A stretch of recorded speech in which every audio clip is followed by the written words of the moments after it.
Hello guys, today I will discuss some miscellaneous problems. First problem is, suppose you have a capacitor. Okay, it is your capacitor, say parallel plate, and you have two dielectrics. Suppose the dielectric constants of those dielectrics are K1 and K2, and there are two manners to fill those dielectrics in this capacitor in equal amount. Okay, first is you can fill it with something like this. Okay, half part is filled with the dielectric of dielectric constant K1, and the other one is filled with dielectric constant K2, and both occupy same space. Okay, if the separation between the plates is D, then this part is D over 2 and it is also D by 2. Okay, this is first method to fill this. There is another way to fill both the dielectrics. You can also fill it like this is your capacitor, it is your second plate of the capacitor, and you can fill it like this. Okay, so there are two ways to fill the capacitor with these dielectrics. Suppose this is one is K1, this is K2. Okay, and now in this case, if it is D, separation between plates is D, then here it is also D. But if the plate area is A, then the area occupied by each dielectric will be A by 2. Okay, it will be A by 2 and it will be A by 2. So there are two ways to fill the capacitor with those dielectrics. You have to find the ratio of capacitance in both the cases. Okay, means you have to find C1, means capacitance in this case over C2. You have to find this value. So let's see how to do it. This question is asked in Uttarakhand board examination, and you will gain some more information. There are two ways to solve this problem. From academic point of view, I will use a method which is quite a length here, but it will be okay. For case 1, it is my case 1, and it is case 2. So the plate area is A. In case first,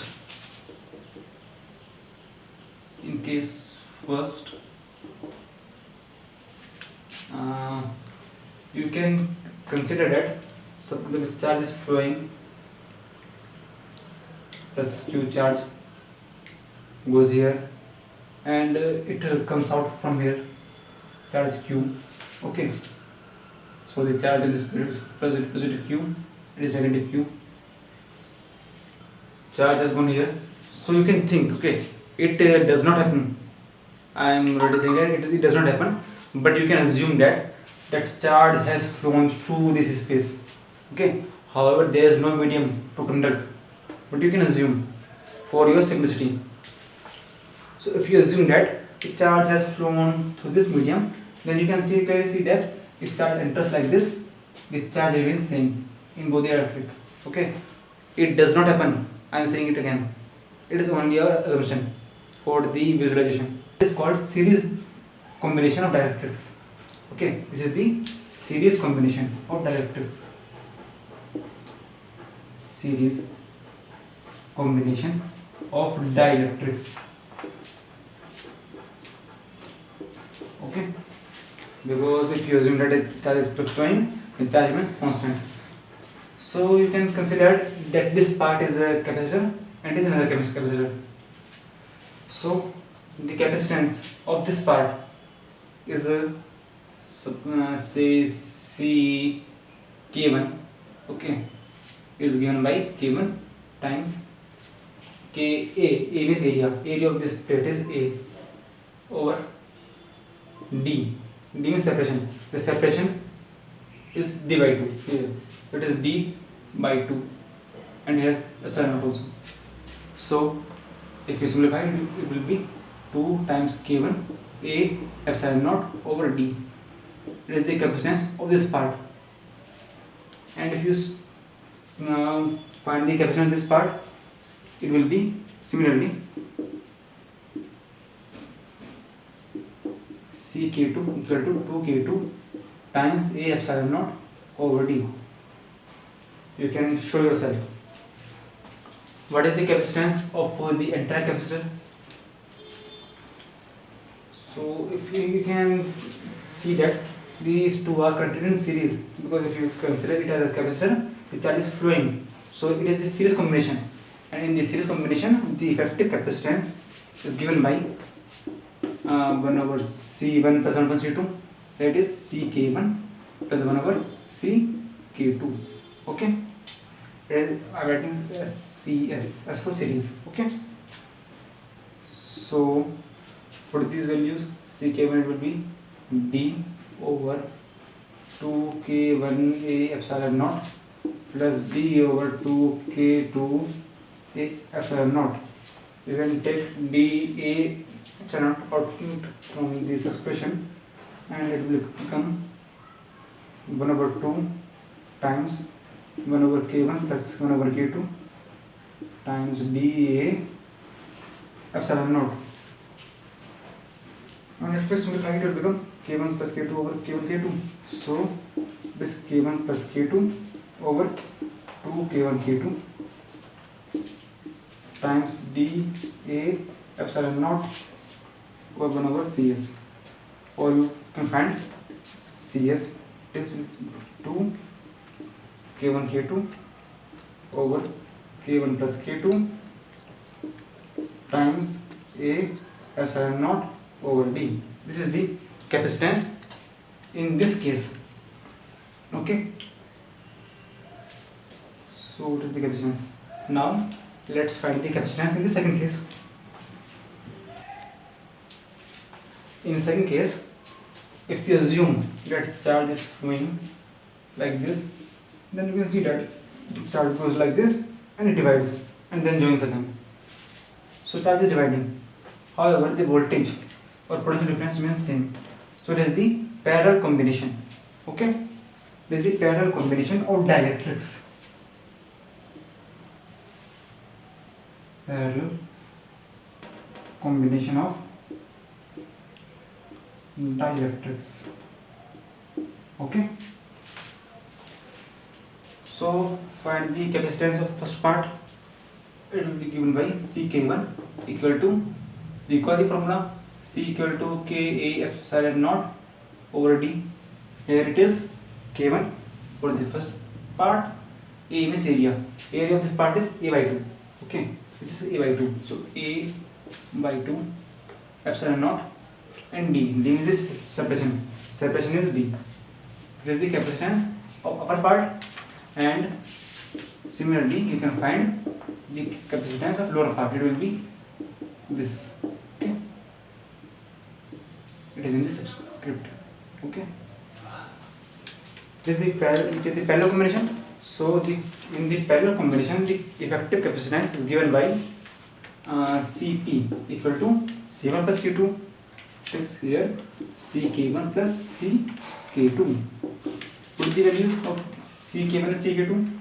It will be K1A epsilon naught over 2D plus K2 A epsilon naught over 2D, and it will be K1 plus K2 over 2 times A epsilon naught over D. This is the capacitance in the second case. You have to find the ratio of the capacitance in both the cases. So if it is my equation second and the first one was equation first, so you can divide both the equations. So equation 1 divided by equation second, you will get CS over Cp. CS was 2k1 k2 over k1 plus k2 times a epsilon naught over d divided by this value k1 plus k2 over 2 divided times a epsilon naught over d. These two cancel each other, and if you simplify it will become cs over cp equal to 4 k1 k2 over k1 plus k2.